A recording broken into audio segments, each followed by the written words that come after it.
Vous avez déjà peut-être entendu parler de cette histoire qui à première vue ressemble à une légende dont on découvre le récit dans un roman trouvé au hasard sur une étagère de la bibliothèque de son quartier. Et pourtant, l'histoire de ce jeune Mozambiquais qui est devenu le premier samouraï étranger de toute l'histoire japonaise a bel et bien vu le jour. Celui que l'on va nommer Yasuke naît un beau jour sur l'île de Mozambique située sur le pays éponyme au cours des années... justement on sait pas trop, mais selon les on-dit, sa naissance se situerait au cours des années 1530 ou bien 1540. Son quotidien, comme la plupart des hommes de sa communauté, est fait de chasse et de pêche. Un jour, alors qu'il se met à la recherche d'un lion qu'il aurait blessé avec sa sagaie, il est soudainement capturé par des trafiquants d'esclaves avant d'être jeté sous les ponts d'un bateau. Il découvre avec effroi ce qu'il s'y trouve à l'intérieur. Des centaines d'hommes, probablement capturés de la même manière qu'il le fut, enchaînés et entassés les uns contre les autres. À l'issue d'une traversée longue d'1 mois et demi, il débarque à Goa, en Inde, sur un port portugais, avant d'être mis aux enchères. Il est acheté, puis amené à une bâtisse habitée par des jésuites. Là-bas, sa tâche est de ramener de l'eau depuis une source dans de grandes cruches. Travail qu'il trouve plutôt humiliant puisque dans sa communauté d'origine, ce genre de mission est occupé par des femmes. En grande souffrance morale, Yasuke pense à plusieurs reprises au suicide. Mais le souvenir de sa mère et l'espoir de la revoir un jour le sauvent de commettre l'acte. La patience de Yasuke lui sera récompensée. Un beau jour de septembre 1574, un certain Alessandro Valignano, un prêtre chargé d'inspecter les missions jésuites de sa juridiction, débarque à Goa en compagnie de 43 autres ecclésiastiques. Sa mission devant se poursuivre au Japon, il est à la recherche d'un garde du corps pour l'accompagner. Il rencontre justement Yasuke et lui dit « tiens, tu tombes à pic, je recherche justement quelqu'un comme toi, tu vas me suivre dans mon voyage. » Yasuke accepte. En même temps il n'a pas le choix, il est esclave. Il suit donc Alessandro dans son périple jusqu'au pays du soleil levant, qui durera presque 2 ans. Du 20 septembre 1577 au 25 juillet 1579. Il débarque sur l'île de Kyushu qui appartient au Japon et là-bas il déchaîne déjà les passions auprès des locaux japonais.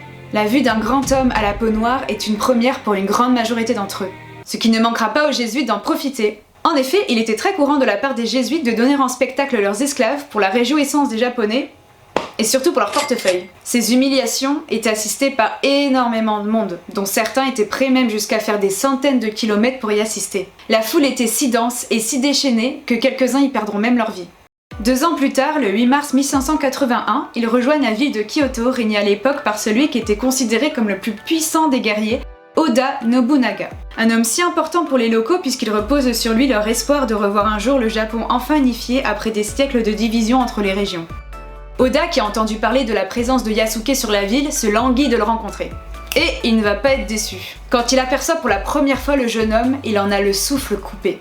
Oui, car le jeune homme est grand. Même très grand. On estime sa taille à plus d'1m90 alors que la moyenne des hommes japonais à l'époque se situe plutôt autour d'1m60. De plus, il est tant intelligent qu'il maîtrise déjà le japonais. Et bien sûr sa couleur de peau qui semble unique aux yeux d'Oda. Trop même. De cette peau noire naturellement, Oda n'en croit pas un mot. Il demande à ses serviteurs de faire prendre un bain à Yasuke et de bien frotter sa peau.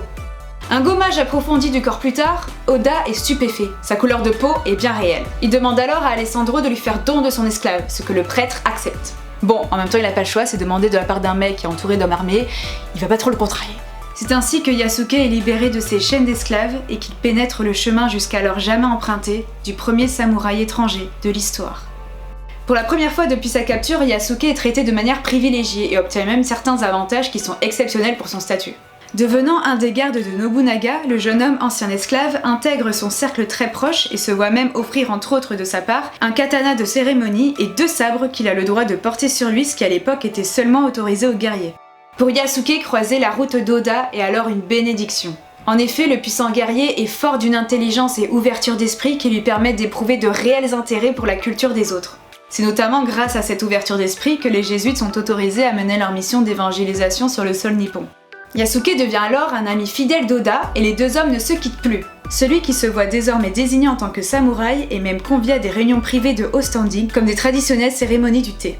Pourtant, à cette époque, on ne devenait pas samouraï si facilement en faisant la queue pour s'inscrire et en suivant des cours du soir. Ce statut était obtenu après des années et des années d'apprentissage pour vous dire la confiance que plaçait Oda en Yasuke. Yasuke est derrière le premier étranger à être placé sur ce rang de privilège. Parmi tous les étrangers s'étant déjà présentés auprès des Japonais, personne n'en avait jamais eu cet honneur.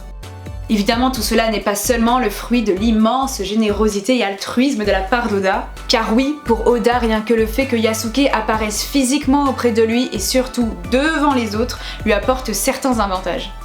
Eh bien oui, Oda est le seul guerrier à être accompagné d'un homme d'un tel gabarit. Plus grand et fort que les autres, on racontait que la force physique de Yasuke était égale à celle de 10 hommes. Et son apparence, due notamment à sa couleur de peau, ont pour effet d'intimider, voire de déstabiliser ceux qui croisent sa route aux côtés du guerrier, et alors, la notoriété et la puissance de ce dernier ne fait que s'accroître. En 1582, Yasuke se livre à sa première bataille en tant que samouraï contre le plus grand rival d'Oda Nobunaga, Takeda Katsuyori. Cette guerre s'achèvera sur une victoire du clan d'Oda. Le temps passe, et les relations entre le jeune samouraï et Oda sont de plus en plus bonnes. Yasuke se voit offrir de la part d'Oda une belle demeure. Le gouverneur de Kyoto, aux côtés de son plus puissant samouraï, se sent presque invincible. Un peu trop même. Un boulard qui n'aura pas le temps de regretter. En effet, il avait décidé de réduire le nombre de ses gardes dans le temple d'Onuji à Kyoto où il résidait, ne les comptant plus que sous le nombre de 10. Cette insouciance, l'un de ses généraux, Akechi Mitsuhide, en fera profit. En effet, cet homme accuse Oda d'être responsable de la mort de sa mère. Il décide de se venger et réunit pour cela une armée d'hommes pour attaquer Oda. Les hommes de ce dernier se battent tant bien que mal, mais bientôt il ne restera plus que lui et Yasuke. Oda, qui n'a pas d'autre choix que d'accepter de devoir mourir, mais considérant sa propre grandeur et importance, plutôt que de se faire assassiner, réussit à négocier un suicide d'honneur. Cette auto-mise à mort, appelée harakiri, est une pratique courante notamment chez les samouraïs pour mourir dans la dignité. Nobunaga se planta alors un sabre dans le ventre comme le veut la tradition. Mais lorsque vient le tour de Yasuke, celui-ci ne l'entend pas de cette oreille. Il n'a pas traversé tout ce chemin pour finir injustement suicidé sans s'être préparé, lui qui y avait toujours renoncé. Il parvient alors à s'échapper et se rend dans la demeure du fils de Nobunaga, Nobutada Oda. Mais il est malheureusement vite rattrapé par les hommes de Mitsuhide qui le capturent et le ramènent à leur supérieur. On se rend vite compte du mépris qu'éprouvait déjà Mitsuhide pour le jeune samouraï qu'il qualifie d'animal et dont il déclare même qu'il ne mérite même pas d'être considéré comme les autres japonais. Il le fait alors prisonnier le temps qu'il soit renvoyé aux jésuites afin qu'il redevienne esclave. C'est le dernier témoignage sur la vie incroyable de ce jeune samouraï que l'on connaîtra. Certaines rumeurs racontent qu'Akechi a bien ramené Yasuke aux jésuites, mais que ceux-là, en apprenant que cet ancien esclave avait été mis sur un rang supérieur à la leur, se seraient sentis humiliés et auraient donc refusé de le reprendre. Yasuke est donc disparu. S'est-il enfui? A-t-il été tué? Personne ne sait. Plus personne n'a su parler de lui et de ce qu'il est devenu après ça. Mais justement, cette absence de témoignages sur la péninsule nippone me laisse penser que la thèse de l'élimination ou bien le rapatriement en Inde ou ailleurs par les jésuites est plus plausible que celle de la fuite. La vie d'un grand homme noir qui erre sur cette île homogène aurait sûrement continué à faire parler. Voilà, c'était l'histoire incroyable de Yasuke, le premier samouraï étranger de l'histoire du Japon qui a eu un destin absolument fou. Cela a d'ailleurs inspiré Netflix qui en a fait une courte série de 6 épisodes de mémoire que vous pouvez retrouver, elle se nomme Yasuke la série.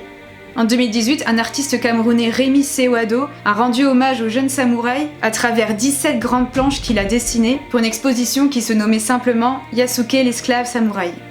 En France, en 2019, c'est le groupe de rap IAM qui lui fait un hommage total en lui consacrant une chanson qui se nomme Yasuke dans un album du même nom. L'année dernière, en 2021, une bande dessinée qui retrace la vie de Yasuke a été publiée sous le nom de Kuro-san, le samouraï noir. Kuru veut dire noir en japonais, et raconte donc la vie de cet esclave noir qui réussit à entrer dans la cour de Oda Nobunaga. Donc comme vous pouvez le constater, la vie de Yasuke inspire et admire énormément de monde. Pour Yasuke, il a fallu seulement une date et un regard entre lui et le prêtre Alessandro pour que tout son destin bascule.